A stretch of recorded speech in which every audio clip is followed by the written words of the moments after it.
आज हम लोग पढ़ेंगे निर्देशांक ज्यामिति। और हम पढ़ने से पहले हम लोग संख्या रेखा के बारे में पढ़े हैं। तो सबसे पहले हम लोग संख्या रेखा के बारे में देखते हैं।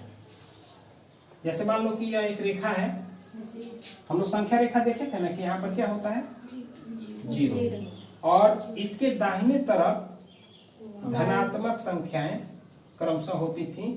हर समझ में। और यह जो रेखा देख रहा है ये इतना 5 ही तक नहीं, यह अनंत तक होता है। उसी प्रकार जीरो के इधर माइनस में संख्याएं होती थी और ये भी क्रमशः घटती जाती थी। हम लोग ये सब पढ़े ना संख्या रेखा। और इसमें हम लोग पढ़े हैं कि प्रत्येक संख्या अपनी दाहिने तरफ की संख्या से छोटी और अपने बाएं तरफ की संख्या से बड़ी होती है। और समझ में, जैसे जो मान लो जैसे 2 है तो 2 अपनी बाईं तरफ स्थित सभी संख्याओं से बड़ी है और अपने दाहिने तरफ स्थित सभी संख्याओं से छोटा है। समझ रहा है? हम जान गए कि जैसे जैसे हम दाहिने तरफ बढ़ते हैं संख्याओं का मान बढ़ता जाता है और ज्यों ज्यों हम बाएं की तरफ बढ़ते हैं संख्याओं का मान घटता जाता है। संख्या रेखा पर हमने अभी तक जो पढ़ा था वह उस रेखा पर ही किसी बिंदु को हम कैसे ज्ञात करेंगे यह हमने पढ़ा है। जैसे कहा जाए कि आप इस रेखा पर एक बिंदु है 5, तो आप उसे ज्ञात कीजिए। तो हम देखते हैं कि 5 यानी इस रेखा पर यहाँ बिंदु 5 होगा ना, तो हम आसानी से इसका निर्धारण कर सकते हैं। लेकिन 17वीं सदी में एक फ्रांसीसी वैज्ञानिक थे रेने दकार्ते, ठीक है ना। उन्होंने सुबह का समय था और सोए हुए थे, उनकी ऐसे तो जगे थे, उनकी नजर उनके जो सोए थे घर में उस घर के छत पर थे। उस छत पर एक बिंदुनुमा बना हुआ था। तो उन्होंने सोचा कि अगर इस बिंदुनुमा का स्थान दिखाना हो कि यह कहाँ है तो इसे कैसे हम बताएंगे कि यह बिंदु कहाँ स्थित है, छत पर यह बिंदु कहाँ स्थित है।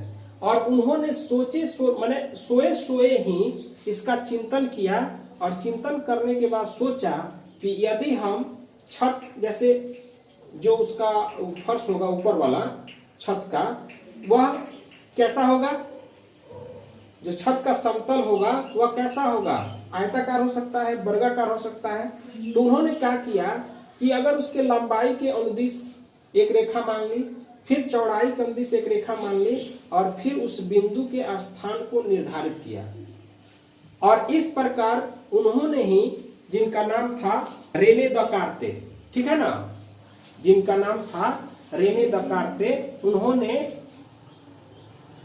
निर्देशांक ज्यामिति का एक तरह से आविष्कार किया। ठीक है, तो हम लोग सबसे पहले इसको समझ गए कि संख्या रेखा क्या है। उन्होंने क्या किया कि यह तो एक क्षैतिज रेखा है ना, उन्होंने इसी रेखा को माने घड़ी के विपरीत दिशा में, घड़ी की सुई जानते हो ना कैसे चलती है, दाहिने की तरफ, इन्होंने इसी को बाएं की तरफ एक घुमाया और इसको इस प्रकार सेट किया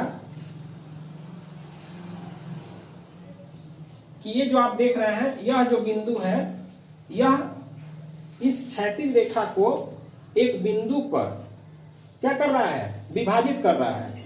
और यह जो बिंदु है इसी बिंदु को उन्होंने कहा कि यह है मूल बिंदु। ठीक है, इसका नाम क्या पड़ा, मूल बिंदु।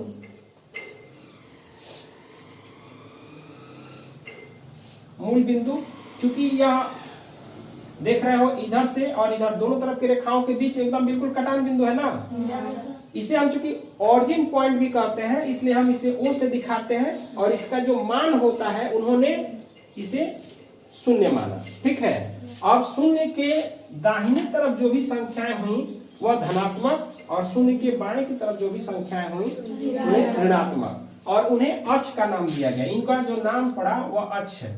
ठीक है ना, जैसे हम इनका नाम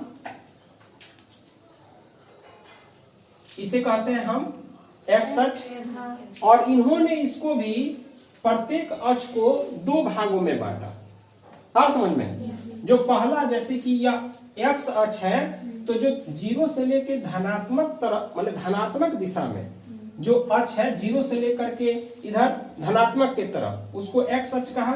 0 से लेकर इधर ऋणात्मक की तरफ, इसको एक्स डैश कहा। आ समझ में? 0 से लेके ऊपर की तरफ यानी धनात्मक दिशा में, इसको वाई अक्ष और इसको वाई डैश। समझ आ रहा है?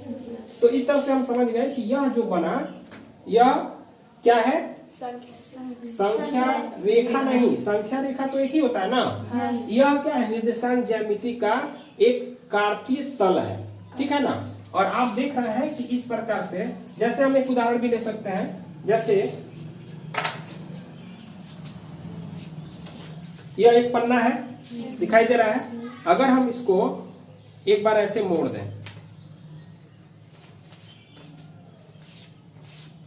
दिखाई दे रहा है, फिर हम इसको एक बार लंबाई के अनुदिश, एक बार चौड़ाई के अनुदिश ऐसे हम इसे मोड़ देते हैं, तो देख रहे हैं इसमें दो रेखाएं बन रही है ना। एक ऐसे क्षैतिज रेखा, एक ऊर्ध्वाधर रेखा।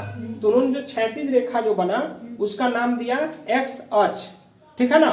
और यहाँ पर देख रहे हो कि दोनों रेखाएं एक बिंदु पर मिल रही है ना, तो यही बिंदु का नाम पड़ा मूल बिंदु, जिसे हम लोग ओ से दिखाते हैं, ओरिजिन पॉइंट है यानी ओ से दिखाते हैं। और इसका जो मान होता है वो क्या होता है? शून्य होता है। शून्य के दाहिने तरफ की जो संख्याएं हुई वो धनात्मक संख्याएं हुई, जिन्हें एक्स अक्ष पर दिखाया गया। और इसके शून्य से बाएं की तरफ जो संख्याएं हुई वे ऋणात्मक संख्याएं हुई, और उन्हें हम एक्स डैश से दिखाए, ठीक है। इसमें भी दिखाई दे रहा है।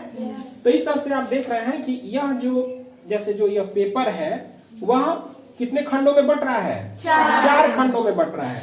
ठीक उसी प्रकार जैसे एक खंड यह हो गया, एक यह हो गया, एक यह और एक यह। जब 4 खंड बट रहा है तो इस पहले वाले खंड को उन्होंने पहला चतुर्थांश यानी प्रथम चतुर्थांश, तो प्रथम तुम लोग जैसे कि तुम लोग समझ रहे हो चतुर्थ, चतुर्थ माने 4, ठीक है ना। चतुर्थ माने 4 और अंश माने होता है भाग या खंड, ठीक है। तो पहला चतुर्थांश यानी पहला खंड है, यह द्वितीय चतुर्थांश यानी दूसरा खंड यानी दूसरा भाग, यह हो गया तृतीय चतुर्थांश यानी तीसरा खंड या भाग, यह हो गया चतुर्थ चतुर्थांश यानी चौथा खंड या भाग। समझ में आ गया? तो इसमें भी यह जो पहला खंड है, यह दूसरा है, यह तीसरा है और चौथा है। तो इस तरह से ही खंड बनते हैं। तो इससे अब है कि आखिर इसको पढ़ने का, आखिर हमें इसे पढ़ने का फायदा क्या है? तो इसमें किसी भी स्थान का निर्धारण करने के लिए इसकी बहुत ज्यादा आवश्यक है। इसे हम ग्राफ भी बोलते हैं, ठीक है ना। और इसकी बहुत आवश्यकता है। इसी की मदद से हम किसी बिंदु के स्थान का निर्धारण करते हैं। समझा गया? जैसे में यदि किसी बिंदु का स्थान का निर्धारण करना हो तो एक बिंदु है, या और एक उदाहरण ले सकते हैं। जैसे अगर हमसे पूछा जाए कि आपका घर कितना दूर है, तो ऐसे अगर किसी से पूछा जाए कि आपका घर कितना दूर है, तो इस एक बिंदु यानी अगर हम अपने जो हमारा घर है उसको एक बिंदु मान लें, तो उसको दूरी को दिखाने के लिए हमें एक दूसरे बिंदु की आवश्यकता है, ठीक है ना। जैसे अगर पूछा जाए कि आपका घर कितना दूर है, तो हम उससे उल्टा प्रश्न पूछ सकते हैं कि कहाँ से, हमारे विद्यालय से कि हमारे ट्यूशन से, हर समझ में कि मंदिर से, कहां से, कुछ एक बिंदु लेना पड़ेगा ना। तो वही क्या होता है कि हम इस ग्राफ में एक नियत इस बिंदु को, जैसे इस बिंदु को हमने यहाँ दिखाना है, तो इस बिंदु को दिखाने के लिए हम इन दोनों अक्षों की मदद लेते हैं। समझ आ रहा है? जैसे यह जो क्षैतिज अक्ष देख रहे हो जिसको हम लोग एक्स अक्ष कहते हैं, देखते हैं कि यह जो बिंदु है वह एक्स अक्ष से कितना दूर है। तो देख रहे हो 1 2 3 यानी इतना दूर है ना। और वाई अक्ष से कितना दूर है, तो 1 2 पे है ना, 1 2। समझ में आ रहा है? हम क्या करते हैं कि इसको मिला देते हैं। जैसे इस बिंदु को एक बार इससे मिला दिए, एक्स अक्ष से, फिर वाई अक्ष से मिल गया ना। और मिलने के बाद हम देख रहे हैं कि यह जो बिंदु, अगर इसका नामकरण हम ए कर दें, तो यह जो बिंदु है यह एक्स अक्ष से कितना दूर है? एक्स अक्ष ही ना है, इससे कितना दूर है? तो इससे 3 इकाई, ठीक है ना। और वाई अक्ष से कितना दूर है? तो 1 2 यानी 2 इकाई। यानी इस प्रकार जो हमारा निर्देशांक होगा वह होगा 3 और 2। समझ में आ गया? जो हमारा निर्देशांक मिला 3 और 2। तो यह जो क्षैतिज रेखा आप देख रहे हैं इसके दो नाम है, एक तो है एक्स अक्ष या एक्स निर्देशांक, ठीक है ना। दूसरे जो देख रहे हो इसको हम बोलते हैं वाई अक्ष या वाई निर्देशांक, ठीक है ना, इसको हम बोलते हैं, ठीक है। ऐसे मुख्य रूप से इसे एक्स अक्ष और इसे वाई अक्ष हम समझते हैं। और यह जो प्राप्त हुआ यह क्या है, इस बिंदु का निर्देशांक है। और इसमें जो पहला होता है ये एक्स का होता है ना, तो इसे हम भुज भी कहते हैं। यह भुज है यानी यह एक्स निर्देशांक है और यह कोटि है, हर समझ में, यानी वाई निर्देशांक है। तो आप जान गए कि यह जो है क्या है, एक ग्राफ है। और इसमें आप देख रहे हैं कि इसमें यह जो है मूल बिंदु है, इधर की संख्याएं धनात्मक है, क्षैतिज है तो ये एक्स अक्ष, आई ऊर्ध्वाधर है तो वाई अक्ष। समझ में आ गया?